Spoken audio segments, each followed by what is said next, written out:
Welcome to the DIY Honda Garage channel. The DTC B12D5 indicates an electrical malfunction affecting the power output circuit of the electric steering lock in the 2017 to 2023 Honda Accord. The electric steering lock system is essential for vehicle security, preventing unauthorized movement of the steering wheel when the vehicle is turned off.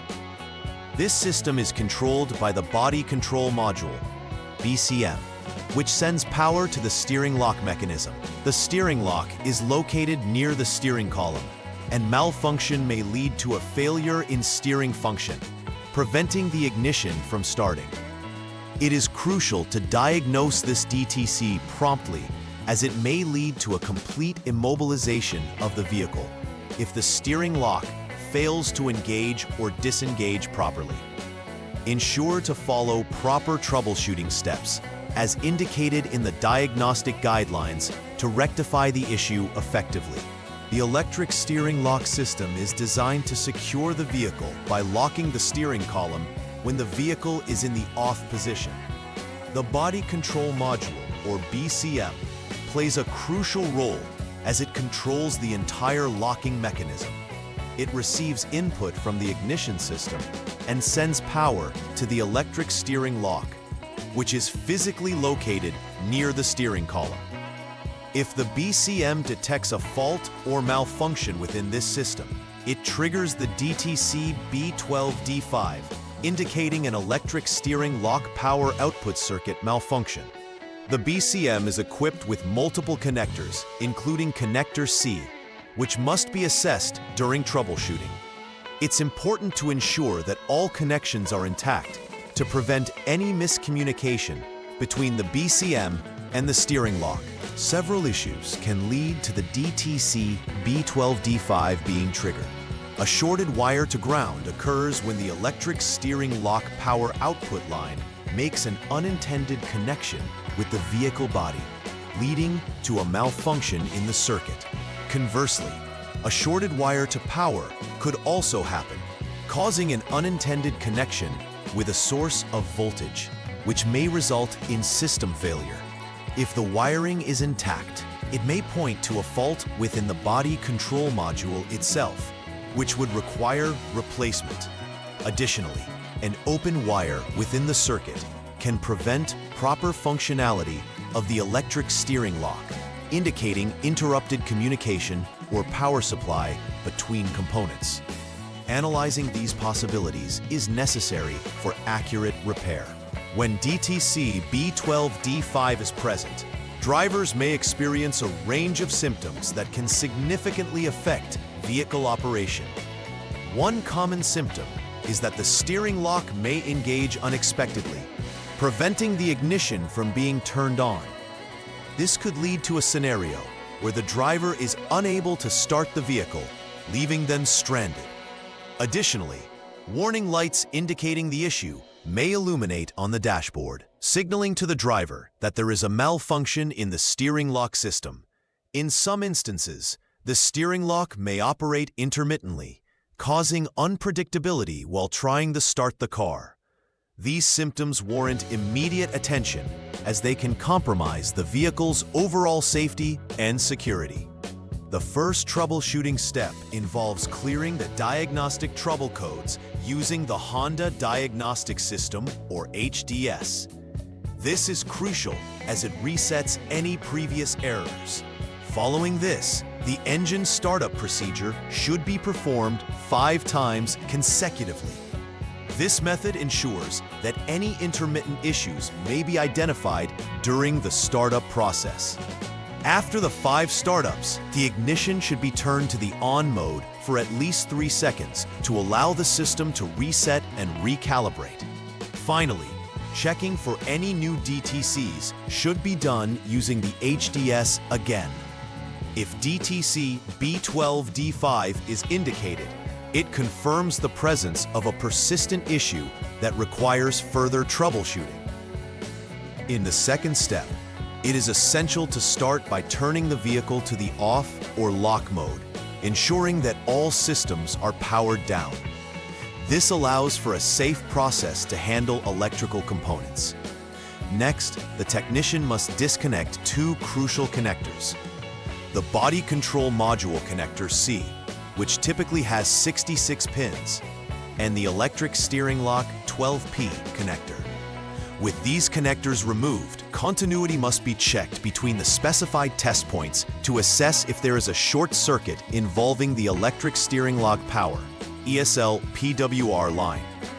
Test point 1 is the specific pin number 5 on the electric steering lock connector, while test point 2 is the body ground. If there is continuity, it indicates a short to ground in the wire, necessitating repairs to rectify this issue. This step focuses on verifying if the electric steering lock power, ESL PWR, line is shorted to power. With the vehicle still in the off or lock mode and the previously disconnected connectors, a voltage measurement between test points 1 and 2 is required. Here, test point 1 remains the same as before, at the electric steering lock 12P connector number 5, while test point 2 is still the body ground. If the technician measures battery voltage at these points, this indicates there is a short circuit to power within the wiring. Should this condition exist, immediate repairs must be made to address the fault in the wiring to restore proper function to the steering lock system. In the fourth step, after making the necessary checks in the previous steps, it is time to reconnect the body control module connector C. This step is critical because the module's signals must be re-established to check for faults within the system.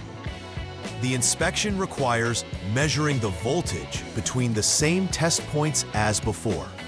Test point 1 at the electric steering lock connector 5 and test point 2 at body ground. The technician must determine if the voltage reading is 4.37 volts or more. A reading above this threshold indicates that there is likely an internal fault in the body control module, leading to the necessity of replacing this module to resolve the malfunction. The fifth troubleshooting approach entails performing an open wire check on the electric steering lock power, ESL PWR line. This involves assessing continuity between test point 1 and test point 2 with both connectors still disconnected. If continuity is detected, this suggests that the ESL PWR wire is functioning as it should and is not open. A yes result indicates that the wiring is intact, which allows for proceeding to the next troubleshooting step. However, if the continuity test yields a no result, it implies that there is an open wire or high resistance within the circuit that requires immediate repair. Addressing this issue promptly is essential to restoring functionality to the electric steering lock system. In the final troubleshooting step, the technician should substitute the original electric steering lock with a known good unit to eliminate the possibility of the steering lock being the source of the problem. This procedural replacement allows for the isolation of the issue, determining if the original component is defective. After installing the known good electric steering lock, it is important to check for the presence of DTCs once more using the Honda Diagnostic System. If DTC B12D5 reappears, it confirms that the body control module likely needs to be replaced. Conversely, if no DTCs are indicated, the original electric steering lock is deemed faulty and should be replaced to ensure proper vehicle operation. After completing all troubleshooting steps, it is imperative to conduct a final verification to ensure that all repairs performed effectively resolved the issue. Start by double-checking all electrical connections involved with the electric steering lock and body control module to ensure they are secure. Next, re-clear any diagnostic trouble codes using the Honda Diagnostic System to reset the module. After clearing the codes, put the vehicle through its operational tests. Ignition and steering functions should be verified through several ignition cycles to ensure the steering lock operates appropriately and that no issues reoccur. This final verification step is crucial to confirm that the repair is complete and successful. Preventive maintenance plays a vital role in mitigating issues like DTC B12D5 from occurring in the future. Regular inspection of wiring associated with the electric steering lock and body control module is paramount. Over time, wires may fray, corrode, or become disconnected, which can lead to intermittent issues or failures. Keeping connectors clean will also help prevent corrosion or poor conductivity, which can interfere with signals sent between the components. Furthermore, regularly checking battery voltage ensures that the electrical system is operating within acceptable parameters, as low voltage can cause erratic behavior within the steering lock system. Establishing a routine maintenance schedule can significantly contribute to the longevity and reliability of the steering system. In conclusion, understanding and promptly addressing DTC B12D5 is crucial for the 2017 to 2023 Honda Accord. Early identification of symptoms such as unusual steering lock behavior and ignition issues serves as an essential first step in protecting vehicle functionality and security. Adhering to the structured troubleshooting steps is necessary for accurate diagnosis and effective resolution of the issue. Furthermore, performing regular preventive maintenance can help avoid the recurrence of such problems. By keeping the electrical system healthy and monitoring connections, Honda Accord owners can enjoy a smoothly operating, reliable vehicle without the anxiety of steering lock malfunctions. Please like and subscribe to the channel. See you next time.